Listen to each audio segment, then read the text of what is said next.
प्राचीन काल से भारत में लोग अपने घरों, आंगन और मंदिरों में तुलसी का पौधा लगाते हैं। तुलसी के पास दिया जलाने, जल चढ़ाने और उसकी परिक्रमा करने की परंपरा है। महिलाएं तुलसी पूजा को सौभाग्य और समृद्धि का प्रतीक मानती हैं। पुराणों के अनुसार तुलसी माता लक्ष्मी का ही रूप है। यह कथा प्रसिद्ध है कि तुलसी वृंदा ने अपने पति की रक्षा के लिए घोर तप किया और उनके पतिव्रत के कारण विष्णु स्वयं को प्रभावित हुए। तब तुलसी को आशीर्वाद मिला कि पृथ्वी पर जहां भी तुलसी होगी वहां लक्ष्मी निवास करेंगी और उस घर में कंगाली नहीं रहेगी। भारतीय ग्रंथों में तुलसी को जीवन रक्षक औषधि कहा गया है। इसमें रोग प्रतिरोधक क्षमता बढ़ाने वाले गुण पाए जाते हैं, इसलिए इसे धर्म से जोड़कर हर घर में लगाने की परंपरा बनाई गई ताकि लोग औषधीय लाभ भी प्राप्त कर सकें। तुलसी एकता, पवित्रता और परिवार के सुख शांति की प्रतीक है। तुलसी विवाह पर्व भी मनाया जाता है जो इस पौधे को धार्मिक रूप से देवी का स्थान देता है। चलिए दोस्तों, कथा शुरू करते हैं। लेकिन कथा शुरू करने से पहले आप लोगों से रिक्वेस्ट है कि आप कथा को लाइक और चैनल को सब्सक्राइब अवश्य करें। प्राचीन काल की बात है।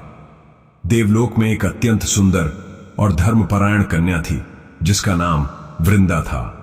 वृंदा भगवान विष्णु की परम भक्त थी और प्रतिदिन उनकी आराधना करती थी। उसकी भक्ति इतनी सच्ची और निष्कल्प थी कि स्वयं भगवान विष्णु भी उसकी भक्ति से प्रसन्न रहते थे। वृंदा का विवाह दैत्यराज जलंधर से हुआ था। जलंधर अत्यंत पराक्रमी था, परंतु उसकी शक्ति का वास्तविक रहस्य वृंदा की पतिव्रता धर्म में छिपा था। वृंदा इतनी पवित्र और सतीत्व की रक्षा करने वाली थी कि उसके सतीत्व के प्रभाव से जलंधर अजेय हो गया था। देवताओं के लिए उसे पराजित करना असंभव हो गया था।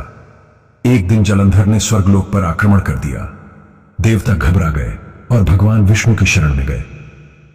भगवान विष्णु समझ गए कि जब तक वृंदा का सतीत्व अखंड है तब तक जलंधर को पराजित करना संभव नहीं है। वृंदा का सतीत्व और परीक्षा भगवान विष्णु ने एक लीला रची। वे जलंधर का रूप धारण करके वृंदा के पास गए। वृंदा ने सोचा कि उसके पति युद्ध से लौट आए हैं और उन्हें अपने घर में स्वीकार कर लिया। इस प्रकार वृंदा का सतीत्व भंग हो गया। जब वृंदा को सत्य का ज्ञान हुआ तो वह अत्यंत क्रोधित हुई। उसने भगवान विष्णु को श्राप दिया, हे विष्णु, आपने मेरे सतीत्व को नष्ट करने के लिए यह छल रचा। मैं आपको श्राप देती हूं कि आप भी अपनी पत्नी से बिछड़ेंगे और पत्थर बनेंगे। यह श्राप सुनकर भगवान विष्णु मुस्कुराए और बोले, हे वृंदा, तुम्हारा श्राप मुझे स्वीकार है। मैं शालिग्राम के रूप में पत्थर बनूंगा और तुम्हारे बिना मेरी पूजा अधूरी रहेगी। तुलसी का जन्म भगवान विष्णु ने आगे कहा, हे वृंदा, तुम्हारी पवित्रता और भक्ति अतुलनीय है। तुम गंडकी नदी में प्रवेश करो और एक पवित्र पौधे के रूप में जन्म लो। तुम्हारा नाम तुलसी होगा और तुम समस्त संसार में पूजनीय होगी।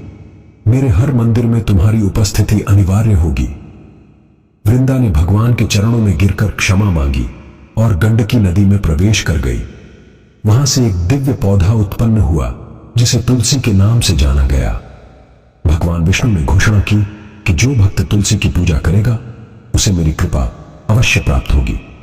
भगवान विष्णु ने कहा, प्रत्येक वर्ष कार्तिक शुक्ल एकादशी को देवउठनी एकादशी के दिन तुलसी का विवाह शालिग्राम मेरे स्वरूप से किया जाएगा। जो मनुष्य इस विवाह को संपन्न कराएगा या इसमें सम्मिलित होगा उसे कन्यादान का पुण्य प्राप्त होगा। तुलसी विवाह करने से मनुष्य को अनेक लाभ प्राप्त होते हैं। कन्यादान के समान पुण्य की प्राप्ति, घर में सुख समृद्धि का आगमन, संतान की प्राप्ति और उनका कल्याण, पारिवारिक सुख और शांति मोक्ष का मार्ग प्रशस्त होना। तुलसी को जल चढ़ाने का महत्व। एक बार नारद मुनि ने भगवान विष्णु से पूछा, प्रभु, तुलसी में ऐसी क्या विशेषता है कि आपकी पूजा उसके बिना अधूरी मानी जाती है? भगवान विष्णु ने उत्तर दिया, हे नारद, तुलसी केवल एक पौधा नहीं बल्कि समस्त देवताओं का निवास स्थान है। तुलसी की जड़ में ब्रह्मा, तने में विष्णु, शाखाओं में शिव और पत्तियों में समस्त देवगण निवास करते हैं। तुलसी को प्रतिदिन जल चढ़ाने के फल। प्रातःकाल जल चढ़ाने से मन की शुद्धि होती है, नकारात्मक विचार दूर होते हैं, घर में सकारात्मक ऊर्जा का संचार होता है, भगवान विष्णु की प्रत्यक्ष उपस्थिति का अनुभव। तुलसी परिक्रमा का फल। तुलसी की परिक्रमा करने से अश्वमेध यज्ञ का फल प्राप्त होता है। एक बार परिक्रमा करने से हजारों पापों का नाश होता है। भगवान को तुलसी के पत्ते अर्पित करने से भोग 1000 गुना पवित्र हो जाता है। तुलसी के बिना भगवान का भोग अधूरा माना जाता है। एक गरीब ब्राह्मण की कथा। एक गांव में एक गरीब ब्राह्मण रहता था। उसके पास धन दौलत कुछ नहीं थी, परंतु उसके घर के आंगन में एक तुलसी का पौधा था। वह प्रतिदिन तुलसी को जल चढ़ाता, दीपक जलाता और प्रेम से उसकी सेवा करता था। एक दिन उसके गांव में एक महान संत आए। सभी ग्रामवासी उनके पास धन दौलत लेकर पहुंचे, परंतु वह गरीब ब्राह्मण खाली हाथ था। उसने संत से कहा, महाराज, मेरे पास आपको देने के लिए कुछ नहीं है। संत मुस्कुराए और बोले, वत्स, तुम्हारे पास वह है जो इस संसार में सबसे बहुमूल्य है। तुम्हारे आंगन में तुलसी माता विराजमान है। उनके दर्शन मात्र से मेरी यात्रा सफल हो गई। तुम्हारी तुलसी सेवा से भगवान विष्णु प्रसन्न है और तुम्हें इस जन्म के अंत में उनके धाम की प्राप्ति होगी। उस ब्राह्मण को समझ आया कि धन से बड़ी भक्ति है और तुलसी सेवा से बड़ा कोई पुण्य नहीं। शास्त्रों में कहा गया है कि जो व्यक्ति किसी को तुलसी का पौधा दान करता है उसे अनंत पुण्य प्राप्त होता है। तुलसी का पौधा लगाने वाला व्यक्ति 7 पीढ़ियों का उद्धार करता है। तुलसी दान करते समय यह संकल्प लेना चाहिए, जैसे तुलसी माता भगवान विष्णु को प्रिय हैं, वैसे ही यह पौधा प्राप्त करने वाले के घर में सुख समृद्धि लाए। तुलसी पूजन की विधि। प्रातः काल स्नान करके शुद्ध होकर तुलसी के पास जाएं। तुलसी को स्वच्छ जल चढ़ाएं, दीपक जलाएं, धूप अगरबत्ती अर्पित करें, तुलसी चालीसा या विष्णु स्तुति का पाठ करें, परिक्रमा करें। सायंकाल पुनः दीपक जलाएं, तुलसी को प्रणाम करें। एक राजा था जिसके कोई संतान नहीं थी। उसने अनेक यज्ञ और तप किए, परंतु कोई फल नहीं मिला। एक दिन एक संत ने उसे बताया, राजन, तुम कार्तिक मास में तुलसी विवाह का आयोजन करो, इससे तुम्हारी मनोकामना पूर्ण होगी। राजा ने विधिपूर्वक तुलसी विवाह कराया। उसने शालिग्राम और तुलसी का विवाह संपन्न कराया, ब्राह्मणों को भोजन कराया और दान दक्षिणा दी। 1 वर्ष बाद उसके घर पुत्र रत्न की प्राप्ति हुई। तभी से यह परंपरा चली आ रही है कि जो दंपत्ति संतान की इच्छा रखते हैं वे तुलसी विवाह अवश्य करवाते हैं। तुलसी की आरती और महत्व। तुलसी जी, तुम परम पवित्र हो। तुम्हारे दर्शन मात्र से पाप नष्ट हो जाते हैं।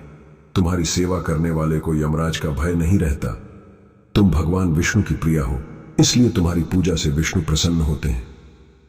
तुलसी माता की आरती करते समय यह ध्यान रखें कि आप पूर्ण श्रद्धा और भक्ति भाव से आरती कर रहे हैं। तुलसी को केवल एक पौधा न समझें, बल्कि उन्हें साक्षात देवी का रूप माने। भगवान विष्णु ने कहा है, जो मनुष्य तुलसी की सेवा करता है उसे मेरी कृपा अवश्य प्राप्त होती है। तुलसी के बिना मेरी पूजा अधूरी है।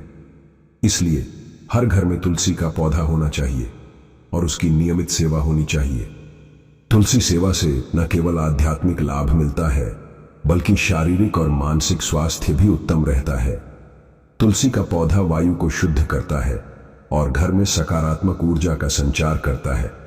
इसीलिए हमें प्रतिदिन तुलसी की पूजा करनी चाहिए, उन्हें जल अर्पित करना चाहिए और कार्तिक मास में तुलसी विवाह अवश्य करना चाहिए। इससे हमारा जीवन सुखमय होगा और अंत में हमें भगवान विष्णु के धाम की प्राप्ति होगी। तो दोस्तों, अगर वीडियो अच्छा लगा हो तो वीडियो को लाइक और चैनल को सब्सक्राइब कर दें और कमेंट में जय तुलसी माता, जय श्री हरि विष्णु जरूर लिखें।